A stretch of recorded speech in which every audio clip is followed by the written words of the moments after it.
पुलस्त्य ऋषी ब्रह्माचे मानसपुत्र होते. त्यांनी आपली तपश्चर्या, ज्ञान आणि दैवी संपत्ती यांचा उपयोग सातत्याने लोककल्याणासाठीच केला होता. यांना त्या काळच्या जनमानसात एक खूप मोठे मानाचे आणि आदराचे स्थान होते.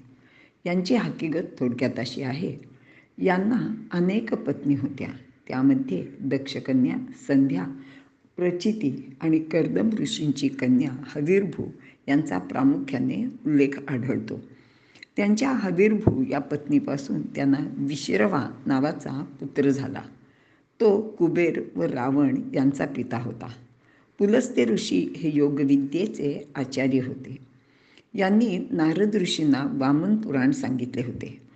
ऋषी पराशर म्हणजे वशिष्ठ ऋषींचे नातू यांनी एकदा राक्षस यज्ञाचे आयोजन केले होते, कारण त्यांचे पिता व वशिष्ठ पुत्र शक्ती याचा वध एका राक्षसाकडून झाला होता.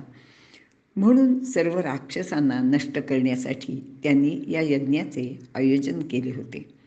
ही गोष्ट पुलस्त्य ऋषींना कळली. मग त्यांनी पराशर ऋषींना असा यज्ञ करू नये अशी विनंती केली.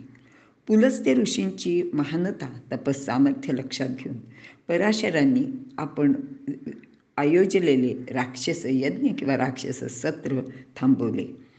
त्यावेळी प्रसन्न होऊन पराशर ऋषींना पुलस्त्य ऋषींनी सर्व शास्त्रांचे ज्ञान प्रदान केले आणि आपला कृपा आशीर्वाद त्यांना दिला. भगवंताचा अवतार असलेल्या ऋषभदेवांनी खूप वर्षे राज्य केल्यानंतर आपले राज्य महापराक्रमी भरताला दिले व ते तपश्चर्या करण्यासाठी पुलस्त्य ऋषींच्या आश्रमात गेले होते. तेथे त्यांना संपूर्ण तत्त्वज्ञान प्राप्त झाले. यांच्याबद्दल म्हणजे पुलस्त्य ऋषींबद्दल आणखी एक कथा अशी सांगितली जाते की मागील जन्मी ते कनखलचे राजा दक्ष यांचे जावई म्हणजेच भगवान शंकर यांचे साडू होते. सतीने दक्ष यज्ञात उडी घेतली व यज्ञाचा विध्वंस झाला. त्यावेळी हे तेथे उपस्थित होते आणि त्या आगीत तेही जळून गेले. त्यानंतर विवस्वत मनुचे मन्वंतरामध्ये ब्रह्माच्या सर्व मानसपुत्रांचा जन्म झाला. त्यात या पुलस्त्य ऋषींचा पुनर्जन्म झाला होता. एकदा पुलस्त्य ऋषी मेरू पर्वतावर तपश्चर्या करत होते. तिथे काही अप्सरा येऊन त्यांच्या तपश्चर्येमध्ये त्यांना व्यत्यय आणू लागल्या. त्यांना त्रासही देऊ लागल्या. सुरुवातीला ऋषींनी त्याच्याकडे दुर्लक्ष केले, पण त्या अप्सरांनी त्रास देणे सुरूच ठेवले. मग मात्र ऋषी रागावले व त्या रागातच ते त्या अप्सरांना म्हणाले की लक्षात घ्या, ज्या कोणी स्त्रिया माझ्यासमोर येतील त्या गर्भवती होतील. मग मात्र त्या सर्व अप्सरा आल्या मार्गाने परत निघून गेल्या. पण एकदा काय झाले, वैशाली राजाची मुलगी इडवीला चुकून त्यांच्यासमोर गेली आणि ती गर्भवती झाली. आता तिला तर काहीच माहीत नव्हते हे नेमके कसे आणि काय झाले, कशाने झाले. पण ऋषींना जेव्हा ही हकीकत कळली तेव्हा त्यांनी तिच्याशी विवाहही केला. त्यांना एक मुलगा झाला. त्याचे नाव विश्रवा असे ठेवले होते. विश्रवाचा मुलगा रावण तो पुलस्त्य ऋषींचा नातू होता.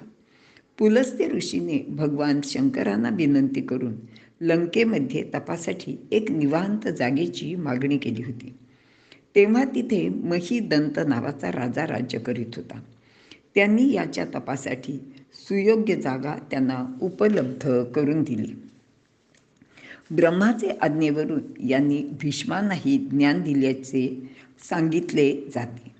यांची आणि गोवर्धन पर्वताची एक मनोरंजक गोष्टही सांगितली जाते. ती अशी आहे की यांनी गोवर्धन पर्वताला म्हणे शाप दिला होता आणि त्याचे कारणही असे झाले की एकदा तीर्थयात्रेला जाताना ऋषींना हा गोवर्धन पर्वत दिसला. तो खूपच सुंदर पर्वत पाहून त्यांना असे वाटले की इतका सुंदर पर्वत पवित्र अशा काशी क्षेत्रात असायला हवा. मग त्यांनी गोवर्धन पर्वताला त्यांच्याबरोबर येण्यासाठी सांगितले. तशी त्यांनी द्रोणाचल पर्वताकडून त्याची परवानगी घेतली, कारण हा त्यावेळी द्रोणाचल पर्वताचा एक भाग होता. पण या गोवर्धनाला त्यांचे बरोबर जायचे नव्हते.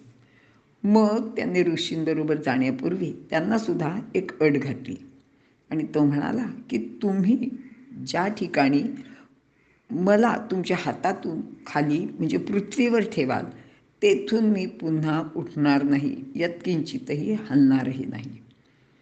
आता ऋषींनी ही अट मान्य केली होती. मग त्यांनी पर्वताला हातावर उचलून घेतले. पण काही अंतरावर गेल्यावर मथुरेच्या जवळ ऋषी आले तेव्हा संध्याकाळची वेळ झाली होती. ऋषींना आता सूर्याला अर्घ्य देऊन सायं संध्या करायची होती. आणि मग काय करणार, हातात तर पर्वतराज होता. त्यांनी पर्वत खाली ठेवला आणि मग काय, पर्वत त्याच ठिकाणी चिकटून बसला. ऋषींची संध्या झाली आणि त्यांनी पुन्हा पर्वत उचलायचा प्रयत्न केला. पण आता ते शक्यच नव्हते, कारण पर्वत आता पृथ्वीवर जाम चिकटला होता. ऋषींना त्या पर्वताचा खूप राग आला आणि ते म्हणाले की ठीक आहे, तू माझ्याशी असे वागलास का? आता ऐकच मी काय सांगतो ते. येथून पुढे रोज तुझी उंची एक एक मुठी इतकी कमी होत जाईल. त्यावेळी त्या पर्वताची उंची म्हणे 30,000 मीटर इतकी होती. आता तेथे पर्वत होता असे सांगावे लागते बरे. याला काही भौगोलिक कारण आहे की खरंच या ऋषींच्या शापाचा हा परिणाम आहे, हे आपण निश्चितपणे सांगू शकत नाही. काही असो, पण आता खरोखर गोवर्धन पर्वताचा काही अवशेषच तिथे शिल्लक असलेला आपल्याला दिसतो.